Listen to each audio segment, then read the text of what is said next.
আমি যেটা সন্দেহ করছিলাম সেটাই কিন্তু এখানে হলো। আমি ভাবছিলাম যে ওখান থেকে ছাড়বে কিনা। দেখুন প্রচুর গাড়ি কিন্তু সকাল থেকে আটকে রেখেছে। যখন স্নোফল হয় তখন তো ছাড়েই না, আর যেহেতু এখন রোদ বেরিয়ে গেছে তারপরে ছাড়বে, কিন্তু এখনও ছাড়েনি। কারণ ওয়েট করছে এরা সেই জন্যই যে বরফটা যাতে মেল্ট হয়ে যায়।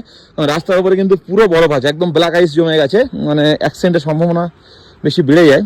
সেই জন্য এখানে আটকে রেখেছে। ওই দিক থেকে গাড়ি ছাড়ছে কিছু কিছু, ওই দিক থেকে গাড়ি ছাড়লে তারপরে আবার এইগুলো ছাড়বে।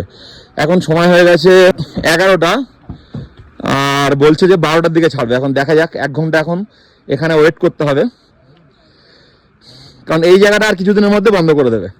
আর 2-3 দিনের মধ্যেই হয়তো যদি এরকম কন্টিনিউয়াস স্নোফল হয় তাহলে এখান থেকে পার্মানেন্টলি বন্ধ করে দেবে। শুধুমাত্র লাদাখের যারা রেসিডেন্সি তারাই যেতে পারবে, টুরিস্ট কিন্তু আর যেতে পারবে না।